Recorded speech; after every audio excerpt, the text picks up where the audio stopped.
السلام علیکم دوستو، کیسے ہیں آپ سب؟ میں زبینہ فیاض ایک بار پھر آپ کے ساتھ میں شروع کر رہی ہوں داستان حیات بائی زہرا بنت خالد پارٹ 14۔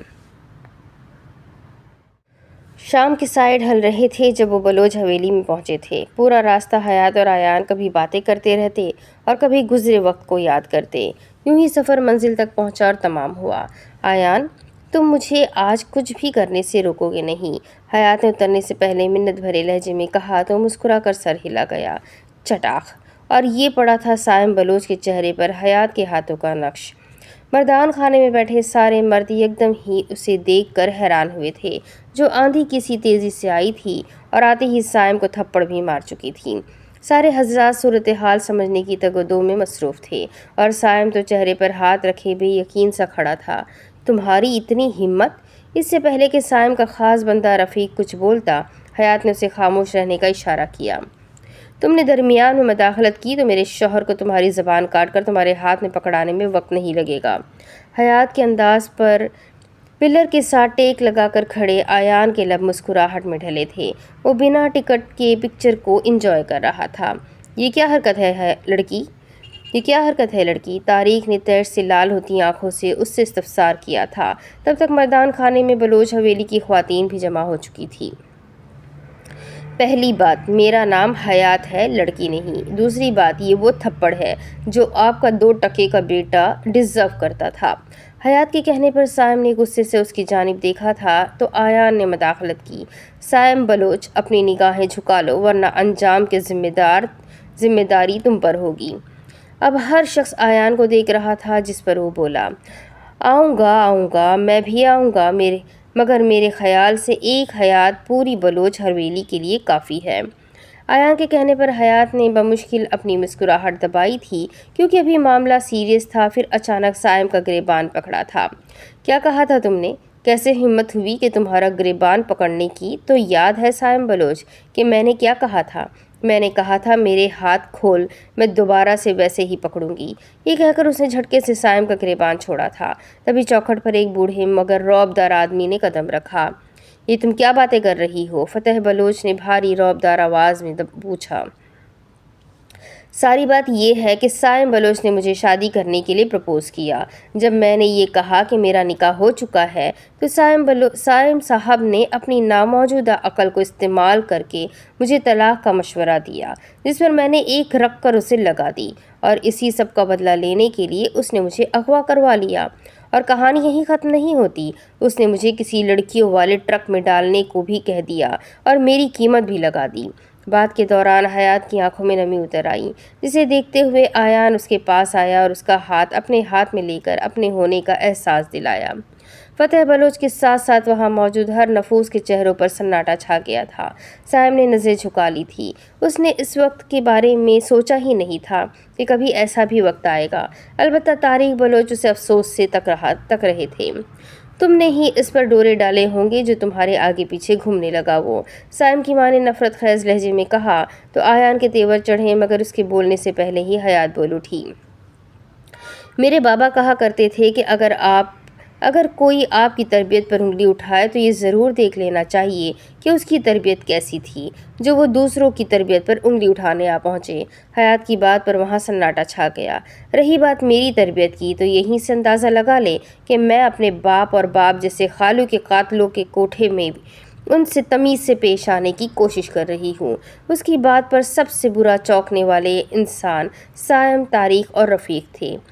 کیا مطلب؟ کچھ بولنا ہے تو سوچ سمجھ کر بولو لڑکی، فتح بلوچ نے غصے سے کہا تو آیان نے حیات کو اپنے ساتھ کیا اور آنکھوں ہی آنکھوں میں اسے خاموش رہنے کا کہا۔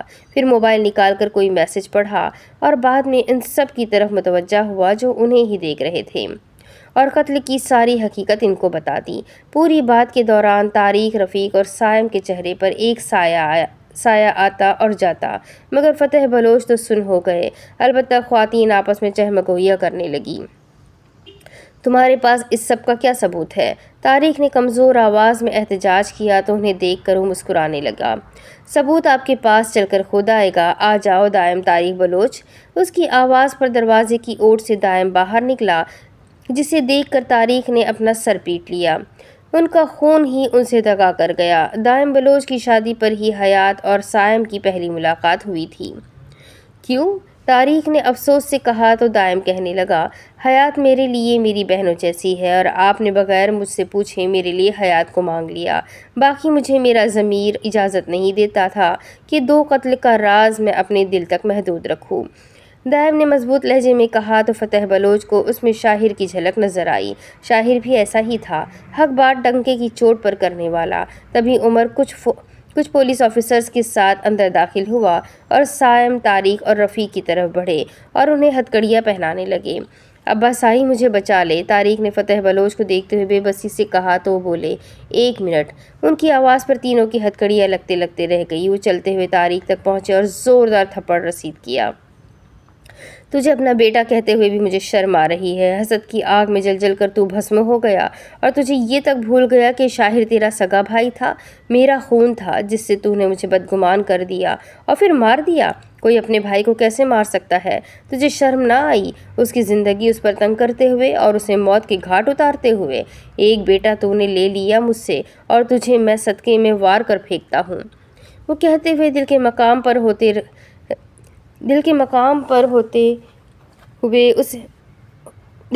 پر ہاتھ رکھتے ہوئے اسے مسلنے لگے اور صوفے پر بیٹھ کر لمبے لمبے سانس بھرنے لگے۔ انہیں پھانسی سے کم کی سزا نہ ہو۔ جب عمر اور اس کی ٹیم انہیں لے کر جانے لگے تو فتح بلوچ کی آواز پر سائم نے بے بسی سے انہیں دیکھا۔ آیان ان پر سائم کی حقیقت بھی آشکار کر چکا تھا۔ پھر آیان حیات کا ہاتھ تھامے اسے گاڑی میں بٹھاتا ہوا لے گیا۔ یہ پورا کیس اب میجر طاہر ہی ہینڈل کرنے والے تھے۔ انہیں سفر کرتے تھوڑی ہی دیر گزری تھی کہ حیات بولی، آیان۔ وہ جب اسے اس کے نام سے پکارتی تھی اسے اپنا نام اچھا لگتا تھا۔ جی، اس نے بھی نرمی سے کہا تو حیات مسکراتے ہوئے بولی، مجھے بھوک لگی ہے۔ ہاں حیات، مجھے معلوم ہے، بس تھوڑا آگے ہی ہم رک کر کھانا کھائیں گے، آیان نے نرمی سے کہا، پھر آئس کریم بھی۔ حیات نے چہک کر کہا تو وہ اسے دیکھ کر رہ گیا۔ اتنی سردی میں آئس کریم گرمیوں میں کون کھاتا ہے؟ حیات کے کہنے پر زوردار کہا گاڑی میں گونجا تھا۔ مطلب تم آئس کریم صرف سردیوں میں کھاتی ہو؟ اس نے ہنستے ہوئے کہا تو حیات نے ناسمجھی سے اسے دیکھا۔ ہاں، اس نے عام سے انداز میں کہا تو وہ پھر سے ہنس دیا۔ یار کیا ہے، ہنسو نہیں، حیات نے چڑھ کر کہا تھا۔ ایک تو تمہاری باتیں اور حرکتیں ایسی ہے کہ انسان ہنسنے پر مجبور ہو جاتا ہے اور اوپر سے کہتی ہو ہنسو نہیں، آیان نے ہنسنے کے دوران کہا تھا، جس پر حیات نے اسے ایک مکہ جڑ دیا۔ تو مت کرتے مجھ سے شادی، میں نے کون سا تمہیں دعائیں مانگ مانگ کر اپنے مقدر میں لکھوایا ہے؟ ہوں، حیات نے ناک منہ سکوڑ کر کہا تو آیان کو بالکل 5 سال پہلے والی حیات لگی۔ اس کے چہرے سے مسکراہٹ جدا نہیں ہو پا رہی تھی۔ اور اگر میں یہ کہوں کہ میں نے تمہیں دعائیں مانگ کر اپنے مقدر میں لکھوایا ہے تو؟ آیان نے مسکراہٹ دبا کر اسے ایک نظر دیکھتے ہوئے کہا تو وہ اسے دیکھتی رہ گئی۔ میں تب بھی یہی کہوں گی کہ مجھے بھوک لگی ہے۔ حیات نے بات بدل کر رخ باہر کی جانب پھیر لیا۔ آیان مسکرا کر رہ گیا۔ تھوڑی دیر بعد وہ ایک ریسٹورنٹ میں بیٹھے کھانا کھا رہے تھے۔ وہ آمنے سامنے بیٹھنے کی بجائے ایک ساتھ بیٹھے ہوئے تھے اور کھانا کھا کر اب حیات کی فرمائش پر آئس کریم کا ویٹ کر رہے تھے۔ سردی کی وجہ سے وہ اپنے ہاتھوں کو آپس میں رگڑ کر گرمائش دے رہی تھی کہ آیان نے اپنے ہاتھ جیکٹ سے نکالے اور اس کے دونوں ہاتھ اپنے گرم ہاتھوں میں قید کر لیے۔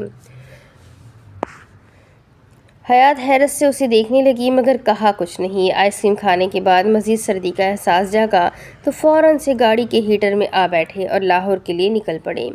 رات کے نہ جانے کون سے پہر وہ گھر پہنچے تو آیان پورے دن کی ڈرائیونگ کے بعد تھکا ہارا عمر کے کمرے میں ہی سو گیا۔ طارق بلوچ نے خود کو حسد کی آگ میں بھسم کر لیا تھا اور سائم کی بھی تربیت اچھی نہ کر سکا تھا، مگر دائم اسی کا خون ہونے کے باوجود حق اور سچ کے ساتھ کھڑا ہوا تھا۔ دائم بلوچ پہلے دن سے ہی اپنے باپ کی ہر بات جانتا تھا اور یہ بھی جانتا تھا کہ اس کا چھوٹا بھائی سائم بھی انہی کے ساتھ شامل تھا، مگر وہ خاموش رہا کیونکہ وہ فی الوقت آواز اٹھا کر اس راز کو خطرے میں نہیں ڈال سکتا تھا۔ دائم نے اپنی شادی پر یہ نوٹ کر لیا تھا کہ سائم حیات کے پیچھے ہے اور حیات کو اس کی حرکتیں ناگوار گزر رہی ہے۔ تبھی اس نے ایک اور چیز دیکھی تھی، حیات لوگوں کی گاڑی کے پیچھے واپسی پر بھی ایک گاڑی رہی تھی اور آتے ہوئے بھی۔ اسے کچھ مشکوک محسوس ہوا تو وہ عمر تک پہنچ چکا تھا۔ عمر نے دائم کو آیان تک پہنچا دیا تھا کہ وہ اس معاملے کو خود دیکھے۔ تب دائم کو معلوم ہوا کہ حیات آیان کے نکاح میں ہے تو اس نے آیان ہی پر بھروسہ کیا اور اسے ساری حقیقت بتائی، جس پر آیان نے حیرت کی بجائے یہ کہہ دیا کہ وہ یہ سب پہلے سے جانتا ہے مگر اسے اس سب کا پروف چاہیے۔ اس کے بعد دائم کی مدد سے آیان تک ہر پروف پہنچ چکا تھا۔ دائم نے خون کی بجائے حق کا انتخاب کیا اور بلوچ حویلی کا قصہ یہیں اختتام پایا۔ وہ مہرون کرتے کے ساتھ سفید کیپری پہنے، گلے میں دوپٹہ ڈالے، فریش سی خود کے لیے ناشتہ بنانے کی غرض سے کمرے سے نکلی تھی۔ 2 دن میں زندگی مکمل سی لگنے لگی تھی۔ وہ اپنی سوچوں میں گم چہرے پر مسکراہٹ سجائے زینے اتر رہی تھی کہ اسے ہال میں گہما گہمی کا احساس ہوا۔ وہ کچن میں جانے کی بجائے سیدھا ہال میں داخل ہوئی مگر دروازے پر ہی قدم جم گئے کیونکہ وہاں سب موجود تھے، ایک عرصے بعد میر ہاؤس بھی اور عثمان لوگ بھی۔ سب سے پہلے آیان کی نظر اس پر پڑی تھی جو کنفیوز سی کھڑی تھی۔ آیان کے دیکھنے پر سب کی نظریں اس کی جانب اٹھی۔ آؤ حیات بیٹا، سب سے پہلے نفیسہ نے بولا تھا۔ وہ باری باری سب کے چہرے دیکھ رہی تھی۔ ایک لمبے عرصے کے بعد اسے احساس ہو رہا تھا سب کچھ کتنا بدل گیا ہے۔ آیت، ہانیہ اور زینب تینوں نے ایک ساتھ اسے گلے لگایا تھا اور ان کے گلے لگنے کی دیر تھی کہ حیات کے آنسو بہنے لگے۔ "We all miss your presence حیات"۔ آیت نے آنسو کے دوران کہا تھا۔ سب بڑے بیٹھے انہیں دیکھ رہے تھے۔ آیان حاذق اور ذہن کے درمیان بیٹھا اسے تک رہا تھا۔ "کیسی ہو پرنسس؟" حیات جب ان تینوں سے الگ ہوئی تو پیچھے سے آتے واصف نے اسے پیار سے دیکھتے ہوئے کہا تو حیات مسکرا دی۔ "میں ہمیشہ کی طرح پیاری"۔ وہ روتی آنکھوں کے ساتھ مسکرا کر بولی تو آیان کو دھوپ چھاؤں کا منظر لگا تھا۔ اس سے پہلے کہ واصف کچھ بولتا ایک چھوٹی بچی جنت کے ساتھ ہال میں داخل ہوئی اور واصف کی ٹانگوں سے لپٹ گئی۔ "پاکیزہ ہو از شی؟" واصف نے حیات کی جانب اشارہ کرتے ہوئے پوچھا تو وہ کچھ دیر حیات کو دیکھنے کے بعد حیات کی جانب آئی۔ "چاچی، چاچی"۔ پاکیزہ کے چاچی کہنے پر حیات نے فوراً آیان کو دیکھا تھا۔ وہ جان گئی تھی کہ یہ اس کا سکھایا لفظ ہے۔ بڑے بیٹھے ہنستے ہوئے اب حیات کو دیکھ رہے تھے جو پاکیزہ کو اٹھائے ان کی طرف آ رہی تھی۔ البتہ زینب، حاذق اور ہانیہ حیرت سے سب کی شکلیں دیکھ رہے تھے، جس پر نواز میر گلا کھنکار کر گویا ہوئے۔ "ایسا ہے کہ الحمدللہ آیان نے وعدے کے مطابق تمام معاملات درست کر دیے ہیں، تو ہم بتاتے چلے کہ حیات اور آیان کے نکاح کو 4 سال ہو رہے ہیں"۔ اس پر وہ چاروں حیرت سے انہیں دیکھنے لگے اور پھر عثمان نے ان کو ساری بات بتا دی۔ زین اور ہانیہ خاموش بیٹھے تھے، البتہ حاذق اور زینب نے سب سمجھتے ہوئے سر ہلا دیا اور جلد ہی سب ہضم کر کے اب شوق نظروں سے دونوں کو دیکھ رہے تھے۔ "اب بھی نہ بتاتے آپ لوگ ہوں"۔ حاذق نے مصنوعی سے غصے سے کہا تو سب ہنس دیے۔ "اب ہم حیات کی رخصتی کا سوچ رہے ہیں تو اب تو بتانا لازمی ہو گیا تھا"۔ رخصتی کی بات پر حیات اور آیان کی نظریں ملی تھیں اور حیات کے چہرے کی جوت بجھی تھی جسے آیان نے بخوبی نوٹ کیا تھا۔ سعدیہ بیگم اٹھ کر کھانے کی تیاری کرنے لگی تو سامی اور نفیسہ بھی ان کے ساتھ زبردستی چل دی۔ مرد حضرات اب سیاست اور بزنس کھول کر بیٹھ گئے تو حیات ہانیہ سے بات کرنے کے لیے اسے چھت پر لے گئی۔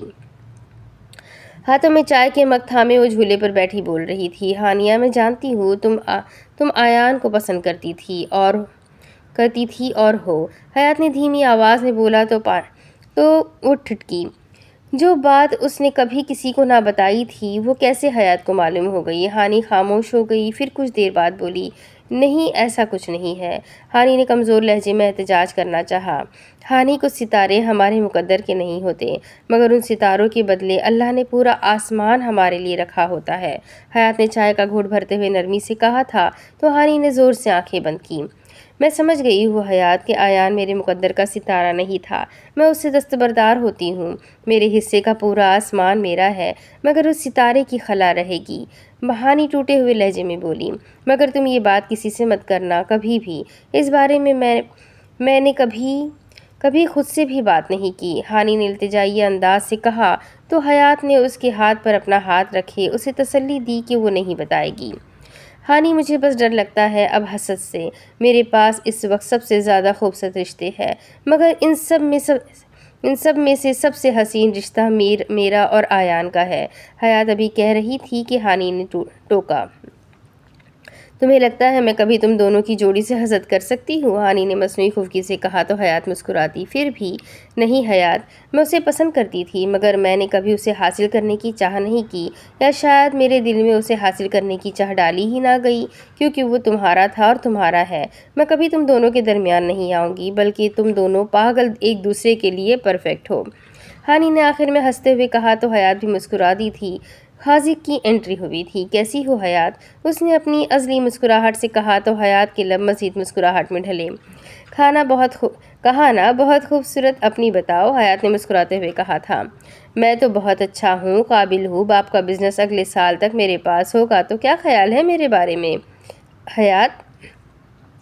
حاذق نے ایبروز کا کر سوالی انداز سے کہا تو ہانی اور وہ ہنسنے لگے۔ اس سے پہلے کہ وہ کوئی جواب دیتی حاذق چیخا تھا، ابے پاگل ہے کیا؟ اتنا بھاری ہاتھ ہے تیرا! حاذق نے چیختے ہوئے کہا تھا تو آیان نے دانت پیسے۔ بھابی بولا کر، آیان نے اسے گردن سے پکڑ کر چبا چبا کر بولا تھا، جس پر پیچھے سے آتی آیت اور وہاں موجود ہانی اور حیات ہنسی تھے، ہنسی سے لوٹ پوٹ ہو رہے تھے۔ حیات بھابی، حاذق نے جلدی سے کہا تو آیان نے گردن چھوڑی۔ That's good. اور اس ساری بکواس کا کیا مقصد تھا؟ آیان نے تیور چڑھاتے ہوئے کہا تھا۔ وہ حیات، میرا مطلب حیات بھابی کے لیے تھوڑی تھا، میں تو ان کی اس دوست کے بارے میں کہہ رہا تھا۔ اس کی بات پر حیات تیر کی طرح سیدھی ہوئی تھی۔ کون؟ لاریب، ماہا یا علی سے؟ حیات نے حیرت سے پوچھا تھا۔ لاریب، حاذق نے دانت نکال کر کہا تھا تو حیات کا منہ کھلا۔ تم اسے بھولے نہیں، وہ بھی کوئی بھولنے والی بندی ہے؟ حاذق نے دل پر ہاتھ رکھتے ہوئے کہا تو آیان نے ایک مکہ اس کی کمر میں رسید کیا تھا، جس پر وہ کر رہا اٹھا۔ 1000 بار سمجھایا ہے، کسی کی بہن بیٹی کے بارے میں ایسی بات نہیں کرتے، اگر تو سیریس ہے تو رشتہ بھیج، اوکے باس۔ حاذق نے اسے سیلیوٹ کرتے ہوئے کہا تھا تو آیان نے اس کا گھٹیا سا سیلیوٹ دیکھا، جس کے نزدیک وہ سیلیوٹ تھا ہی نہیں۔ اس کے بعد وہ کھانا کھانے نیچے آیا اور پھر کھانے کے بعد چائے کا وقفہ آیا، جب بڑوں کی میٹنگ ہوئی اور بچوں کو باہر نکال دیا گیا۔ اب بچوں میں واصف نہیں آتا تھا، اس لیے وہ وہیں سب کے درمیان عمیر کے ہمراہ بیٹھ گیا تھا اور باقی ٹولے نے حیات کے کمرے کا رخ کیا تھا۔ یار، میں نے تو مذاق میں کہا تھا کہ آپس میں شادیاں کر لیتے ہیں، ہمارا گینگ نہیں ٹوٹے گا۔ آیان، تو نے تو سیریس ہی لے لی بات؟ حاذق نے دہائی دیتے لہجے میں شرارت سے کہا تو آیان مسکرا دیا، البتہ حیات کے چہرے پر تبسم بھی پھیلا۔ نیچے کیا بات ہو رہی ہے، کسی کو معلوم ہے؟ ہانی نے چہک کر اونچی آواز میں پوچھا۔ ہمیں معلوم ہے مگر نہیں بتائیں گے، بینش نے معصومیت سے کہا تو سب کی نظریں عبداللہ اور بینش پر جم گئی۔ ایسے مت دیکھیں، ہم واقعی نہیں بتائیں گے، عبداللہ نے بینش کو ساتھ لگاتے ہوئے کہا۔ تم لوگ بتاؤ، میں بدلے میں پیزا کھلاؤں گا، حاذق نے خوش دلی سے بولا تو بینش کے تیور چڑھے۔ رہنے دے حاجی بھائی، جتنے آپ کی طرف پیزے پینڈنگ ہیں نا، وہ سارے میں آپ سے نکلوانے بیٹھی تو آپ کی جائیداد ختم ہو جانی ہے۔ بینش کے کہنے پر حاذق ہٹائی سے ہنس دیا تو باقی سب بھی ہنس دیے۔ چلو پیزا میری طرف سے، اب بات بتاؤ، زین نے کہا تو عبداللہ اور بینش نے ایک دوسرے کو دیکھا اور ایک دوسرے کے کان میں کچھ بول کر کہنے لگے، ہاں تو ٹھیک ہے، ڈیل۔ سنو پھر، نیچے عمیر بھائی کی شادی کی بات ہو رہی ہے اور لڑکی خاندان میں سے ہی ہے، بینش نے مسکرا کر بتایا تو سب کے چہرے حیرت سے پھیلے۔ کون ہے؟ حیات نے چہک کر پوچھا تو اس کا چہکنا آیان نے بخوبی نوٹ کیا اور ایک مدھم مسکراہٹ اس کے چہرے پر پھیل گئی۔ یہ ہمیں نہیں معلوم، تھوڑی دیر تک پتہ چل جائے گا، عبداللہ نے کہہ کر لیپ ٹاپ اپنے سامنے کر لیا اور بینش کے ساتھ لیے کوئی چھان بین کرنے لگا۔ اس کے مطابق ہمارے پاس 3 آپشنز ہیں، ہانی، زینب اور آیت۔ آیان نے تینوں کو دیکھ کر کہا تو وہ تینوں گڑبڑائی۔ آیت کی تو شکل ہی نہیں اس لائق، تو یہ تو کینسل۔ حاذق نے نہایت سنجیدگی سے کہا تو آیت نے ایک تکیہ اس کو مارا تھا، جس پر سب ہنس دیے۔ شکل تو ویسے تمہاری بھی نہیں ہے ہانی۔ حاذق نے اب کی بار ہانیہ کو چھیڑا تو اس نے زور سے ایک مکہ جڑا تو وہ کر رہ گیا اور باقی سب کے کہکہے حیات کے کمرے میں گونجے تھے۔ اس کے بعد اچانک ہی دروازہ کھلا تو عمیر اندر آیا۔ زینب کیا میں تم سے تھوڑی دیر بات کر سکتا ہوں؟ عمیر نے سب کو نظر انداز کرتے ہوئے زینب کو کہا تو سب کے چہرے پر مسکراہٹ پھیل گئی، البتہ زین حیران ہوا کہ اس کے باپ نے اتنا بڑا فیصلہ کیا اور بتایا بھی نہیں۔ جی عمیر بھائی، زینب کے بھائی کہنے پر عمیر نے آنکھیں نیچی اور باقی سب کے کہے کمرے میں گونجے، جس پر زینب ناسمجھی سے سب کو دیکھنے لگی۔ لان میں چلیں، عمیر نے خجل سے انداز میں کہا تو حاذق نے ہوٹنگ کی اور زینب کچھ سمجھتے ہوئے ایک نظر زین پر ڈالتی کمرے سے چلی گئی۔ اس کے جانے کے بعد آیان نے حیات کو آنے کا اشارہ کیا اور کمرے سے نکل گیا۔ میں ذرا ایک ضروری کال سن لوں۔ آیان کے نکلنے کے بعد حیات اٹھی تھی، میں ذرا آئی۔ حیات کے اٹھنے پر حاذق اور زینب ایک ساتھ مسکرائے تھے اور اسے تنگ کرنے لگے۔ او ہو، ملاقاتیں! حاذق نے شوق لہجے میں کہا تو حیات انہیں گھور کر کمرے سے نکل گئی اور شال لپیٹتی چھت پر چل دی جہاں وہ اس کا انتظار کر رہا تھا۔ وہ چلتی ہوئی اس تک آئی اور اس سے کچھ فاصلے پر کھڑی ہو گئی۔ کیسی ہو؟ اس نے جیکٹ کی جیبوں میں ہاتھ ڈالے اسے دیکھتے ہوئے کہا تو وہ جواباً بولی، ٹھیک۔ حیات، میں نے کہا کیسی ہو؟ میں ٹھیک نہیں ہوں آیان، حیات نے بے بسی سے کہا۔ وہ تو مجھے نظر آ رہا ہے، اب مجھے بتاؤ کیا مسئلہ ہے؟ آیان نے جیکٹ کی جیب سے ہاتھ نکال کر اس کا ایک ہاتھ پکڑا تھا۔ میں ابھی رخصتی نہیں چاہتی۔ کیوں؟ وہ اس کے ہاتھ کی ہتھیلی آگے کیے انگلی سے اس پر اپنے نام کے حروف لکھنے لگا۔ دیکھو آیان۔ دیکھ رہا ہوں، اس نے نظریں اٹھا کر اسے دیکھتے ہوئے کہا۔ سنو نا۔ سن رہا ہوں، آیان نے مسکرا کر کہا تو اس نے بے بسی سے اسے دیکھتے ہوئے کہا، سیریس ہو جاؤ، تم سے زیادہ آج تک میں کسی کے معاملے میں سیریس نہیں ہوا۔ وہ مسلسل اسے نظروں میں رکھے گمبھیر لہجے میں کہہ رہا تھا، تم نا اب دفع ہو جاؤ۔ وہ کہتے ہوئے اس سے ہاتھ چھڑوا کر جانے لگی کہ اس نے اس کی کلائی تھامی۔ اچھا بولو، اب نہیں کچھ کہتا، پرومس، آیان نے کہا اور وہ لب دباتے اسے دیکھنے لگی۔ آیان، جب ہم صرف کزنز تھے تب بھی ہمارے تعلقات کچھ زیادہ خوشگوار نہیں تھے۔ مجھے تمہیں سمجھنے میں تھوڑا وقت چاہیے۔ اب ہم نے ساتھ زندگی گزارنی ہے، اس کے لیے ایک دوسرے کو سمجھنا بہت ضروری ہے۔ حیات نے انگلیاں چٹکارتے ہوئے کہا تو آیان نے اس کے ہاتھ اپنے ہاتھوں کی قید میں لیے تاکہ وہ دوبارہ انگلیاں نہ چٹکائے۔ میں اپنی حیات کو اتنا جانتا ہوں کہ اس کی داستان حیات پر ایک کتاب بھی لکھ سکتا ہوں، آیان نے گمبھیر لہجے میں کہا تو حیات کے دل نے اپنی حیات پر بیٹ مس کی۔ مرد کی خوبصورتی اس کے چہرے پر نہیں، اس کے الفاظ اور وفا میں ہوتی ہے۔ آیان، جی، آیان نے نرمی سے کہا تو اس نے ہمت کر کے کہا، ہم نے ساتھ زندگی گزارنی ہے۔ حیات، وہ بات بتاؤ جو تمہیں ڈسٹرب کر رہی ہے۔ آیان نے اس کے ہاتھوں پر ہلکا سا دباؤ ڈال کر کہا تو وہ گہری سانس بھر گئی۔ مطلب واقعی آیان حیات کو اچھے سے جانتا ہے کہ کب وہ جھوٹ بول رہی ہے اور کب نہیں۔ مجھے ڈر لگتا ہے آیان۔ کس چیز سے؟ آیان جیسے جانتا تھا وہ کیا کہنے والی ہے۔ حسد۔ میرا اور تمہارا رشتہ بہت خوبصورت ہے، میں نہیں چاہتی کہ کوئی دوبارہ مجھ سے میرا سب سے قیمتی رشتہ چھینے، حیات نے نم لہجے میں کہا تھا۔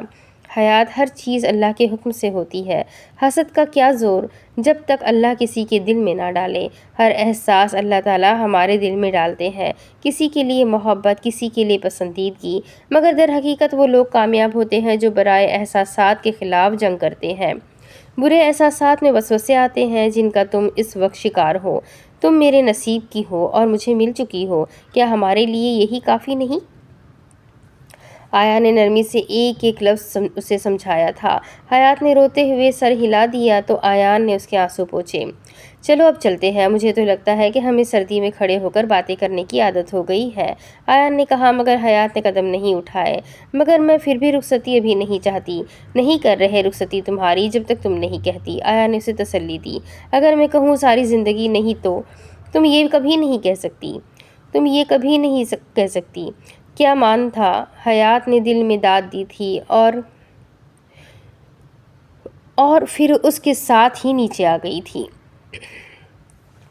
عمیر اور زینب لان میں آ چکے تھے اور اب دونوں کے درمیان خاموشی تھی۔ زینب، آپ کو بتا دیتا ہوں کہ ہمارے گھر والے آپ کے اور میرے رشتے کی بات کر رہے ہیں، عمیر نے اچھے سے شال لپیٹے ہوئے اس کے ساتھ چلتے کہا تو وہ چپ ہو گئی۔ جی ابھی آپ کے منہ سے علم ہوا ہے، زینب نے دھیمے لہجے میں کہا۔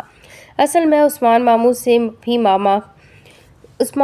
سے بھی ماما نے ابھی بات کی ہے، تو ماموں تم سے بات کرنے والے تھے مگر میں نے سوچا کہ میں بات کرتا ہوں تو مناسب رہے گا کیونکہ ہم تو اچھے دوست بھی ہیں اور بیٹی اکثر باپ کا مان رکھنے کے لیے مان جاتی ہے۔ یہ کہتے ہوئے عمیر کے سامنے حیات کا چہرہ گزرا تھا۔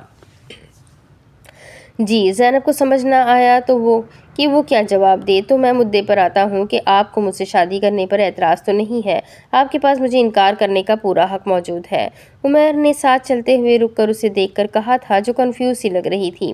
سردیوں کی شام تھی اور خنکی ہر طرف پھیلی تھی۔ مجھے کوئی اعتراض نہیں ہے عمیر زینب پہلے تو بھائی کہتے کہتے رکی اور پھر عمیر بولنا اچھا نہ لگا تو کوئی لفظ تلاش کرنے لگی۔ عمیر اس کے اٹکنے پر ہنس دیا۔ اٹس اوکے، ریلیکس، عمیر نے اسے نارمل کیا جو بہت کنفیوز سی تھی۔ تم انکار کر سکتی ہو، مجھے بالکل برا نہیں لگے گا۔ عمیر نے دوبارہ آفر کروائی تھی۔ نہیں، مجھے کوئی مسئلہ نہیں، زینب کہہ کر وہاں رکی نہیں اور بس بھاگتی ہوئی نکل گئی۔ پیچھے عمیر بالوں میں ہاتھ پھیرتا مسکرا دیا۔ زینب کی ہاں کے بعد مبارک کا شور بلند ہوا اور ہر طرف خوشی کی لہر دوڑ گئی۔ پھر سب کزنس نے ایک عرصے بعد رجگا کیا اور بون فائر کے ساتھ مزے کیے، قصے کہانیاں اور ہر ایک کی اپنی داستان۔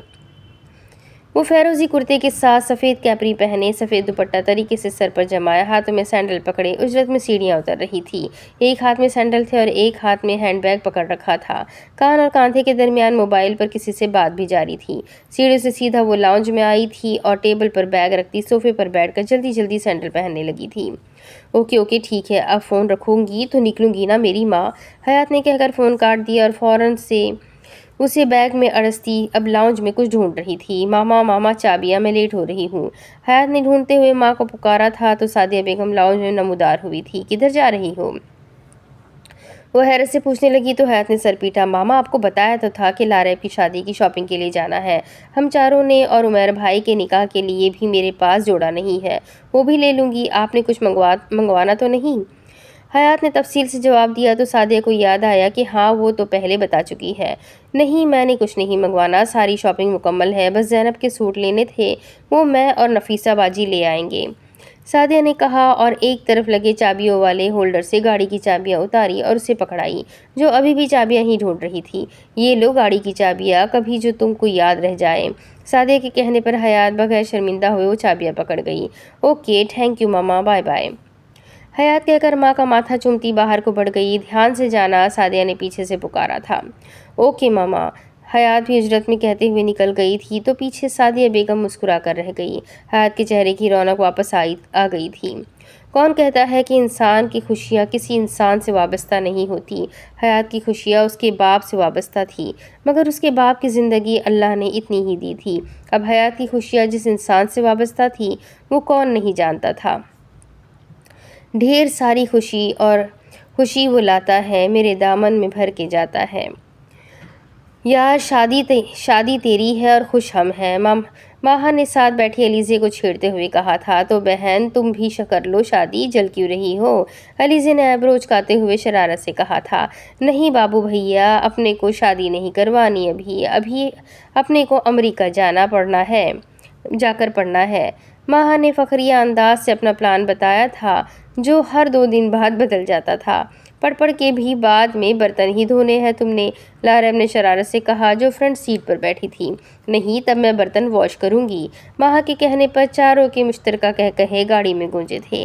ویسے نا میری شادی پر علیزے اور حیات نے اپنے چنے منے بچوں کو ساتھ آنا ہے اور اپنے شوہر کو کہنا ہے اجی سنیے یہ چنٹو کو پکڑیے گا ذرا، بہت تنگ کر رہا ہے۔ ماہا نے منہ کے زاویے بگاڑ کر کہا تھا، جس پر علیزے نے تو ایک زوردار جھاپڑ اسے جڑ دیا تھا۔ لاریب کی ہنسی آؤٹ آف کنٹرول تھی اور حیات بس اسے گھورتی رہ گئی۔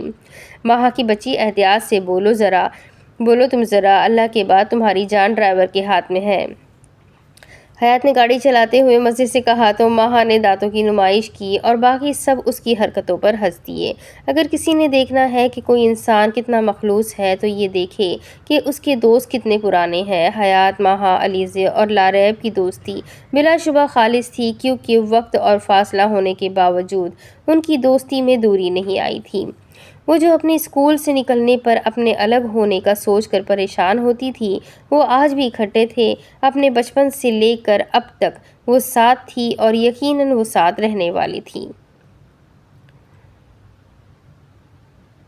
اب اس کے آگے کی کہانی میں آپ کو اگلی قسط میں سناتی ہوں، کلائمیکس باقی رہ گیا ہے۔ انشاءاللہ آپ کو بہت مزہ آنے والا ہے، تو بس میرے ساتھ بنے رہیں۔ ویڈیو کو لائک کر دیں، ناول کو اپنے کانٹیکٹس میں شیئر کریں، کمنٹس کر کے ضرور بتائیں کہ آپ کو ناول کیسا لگ رہا ہے۔